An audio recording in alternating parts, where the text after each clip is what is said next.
और अब हम आपको दिखाने जा रहे हैं पाकिस्तान के होश उड़ा देने वाली तस्वीरें। हमले के डर से कांपता हुआ पाकिस्तान इन तस्वीरों को देखकर सहम जाएगा। हम आपको बता दें कि प्रधानमंत्री नरेंद्र मोदी जल, थल, वायु तीनों सेनाओं को पाकिस्तान पर एक्शन की खुली छूट दे चुके हैं और अब तीनों सेनाओं ने पाकिस्तान से बदला लेने के लिए समुद्र से लेकर आसमान तक युद्ध अभ्यास शुरू कर दिया है। मतलब पाकिस्तान का डर सच्चाई में बदलने जा रहा है। पिछली 10 रातों से पाकिस्तान इस कदर डरा हुआ है कि सो नहीं पाया है और उसे पता नहीं कि कब भारत की तरफ से हमला हो जाए। तो आइए हम आपको दिखाते हैं हमारी भारतीय वायुसेना का दम। पाकिस्तान पर होगी एयर स्ट्राइक, रिहर्सल शुरू होगी।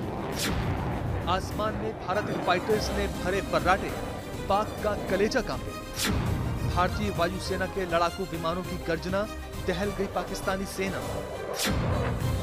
भारत के जंगी विमानों का दम खम, पाकिस्तान होगा बेदम। टैंक पर चढ़ने से कुछ नहीं होगा, पाकिस्तान पर आसमान से वार होगा।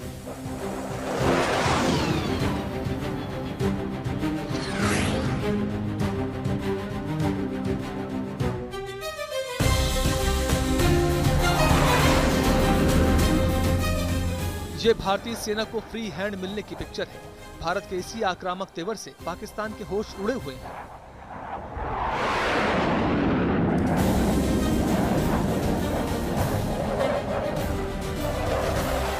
भारत की सैन्य तैयारियों को देखकर भले ही पाकिस्तानी जनरल टैंक पर चढ़ जाए, अपनी सेना का मनोबल बढ़ाने का कितना भी नाटक कर ले, कितनी भी गीदड़ भभकी दे ले, लेकिन अब बात बहुत आगे निकल चुकी है। यूपी के गंगा एक्सप्रेसवे पर दमखम दिखाते भारत के ये जंगी विमान कैसे पाकिस्तान पर एयर स्ट्राइक करेंगे, उसका ये मुजाहिरा है।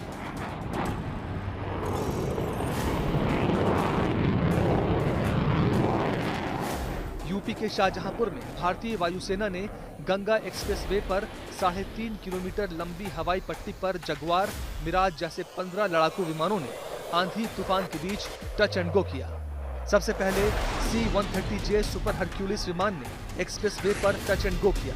इसके बाद जगुआर, मिग और राफेल विमानों ने एक साथ आसमान में करतब दिखाए।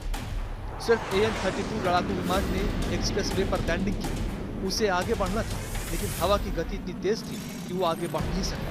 इसके बाद पायलट ने विमान को 180 डिग्री घुमाकर उसका रुख हवा की दिशा में मोड़ दिया। करीब 2 घंटे तक वायुसेना के लड़ाकू विमानों ने अभ्यास किया तो नाइट शो भी किया।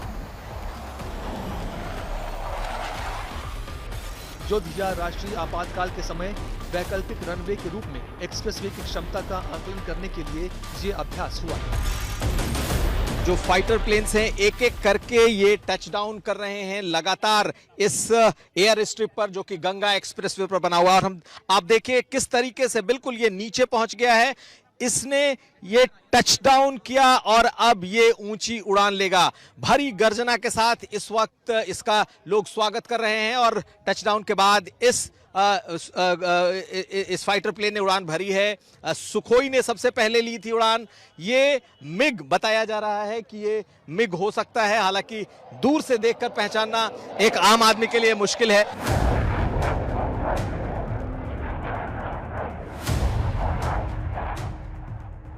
पूरा इलाका भारतीय वायुसेना के लड़ाकू विमानों की दहाड़ से गूंज उठा, जिसकी आवाज से पाकिस्तान के दिल में दहशत वाली धक धक जरूर शुरू हो गई होगी। पाकिस्तान आज सबसे कमजोर हालत में है इकोनॉमिकली। अपनी जो उनकी यूनिटी है, यूनिटी वाइज, पॉलिटिकली, और जो उनकी आर्मी है वीकेस्ट टाइम्स में है, इतनी वीक कभी नहीं थी। दूसरी बात मानते हैं कि आज इंटरनेशनल ऑर्डर जो है वो भी डिसऑर्डर में है।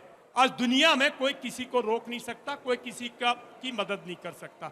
दुनिया में इंटरनेशनल ऑर्डर भी इतना कमजोर नहीं था। तो ये बिल्कुल उचित समय है कि जो 70 साल से हमें हिसाब मांगना चाहिए था, जो 35 साल से उससे हमें एक एक पैसे का, एक एक जान का, एक एक खून की लहू की खून की बूंद का जो हिसाब मांगना चाहिए था, वो वक्त आ गया और वो हिसाब मांगना चाहिए, मांगेंगे।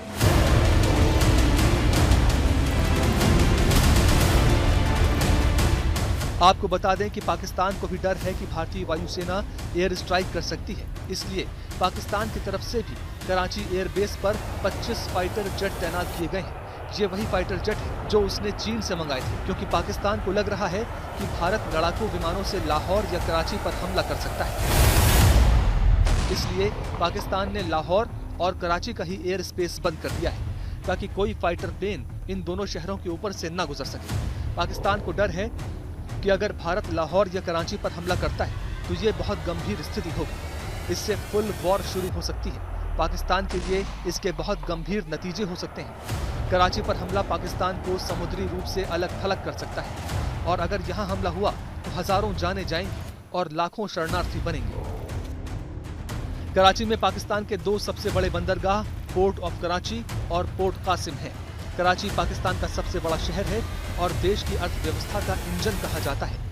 पाकिस्तान हर डर की हद तक पहुंच रहा है और इसके पीछे बड़ी वजह है।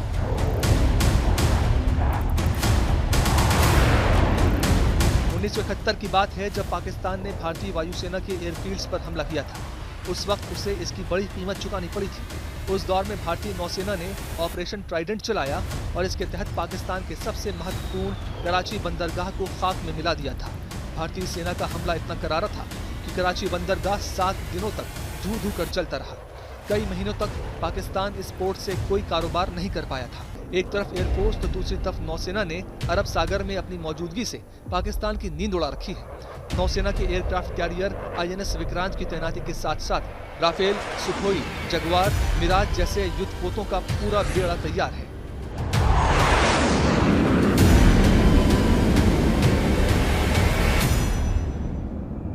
भारतीय नौसेना पिछले कुछ दिनों से एंटी शिप और एंटी एयरक्राफ्ट फायरिंग की भी प्रैक्टिस कर रही है और इसी वजह से पाकिस्तान में खौफ का माहौल है। आज तक ब्यूरो।